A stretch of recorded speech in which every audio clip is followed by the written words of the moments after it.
In this video, we will learn how to install SSL in Hostinger step by step. So let's get started. First of all, visit hPanel of Hostinger by typing the following address hpanel.hostinger.com. Then on the left sidebar, click on Websites option. Here you will find the list of your website and you need to click on Dashboard next to the website where you want to install SSL.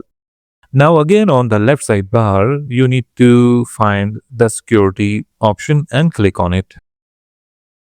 And from drop down, click on SSL. Now it will ask you to install it. We have already installed SSL on main domain. Now we will install in subdomain. So click install SSL. Now it says that SSL is being installed. Now click close and the status already changed to active. It might take some time, but this is how you can install lifetime SSL in Hostinger. You can confirm it by typing in your website and checking the HTTPS. Thanks for watching this video. Make sure to subscribe for more.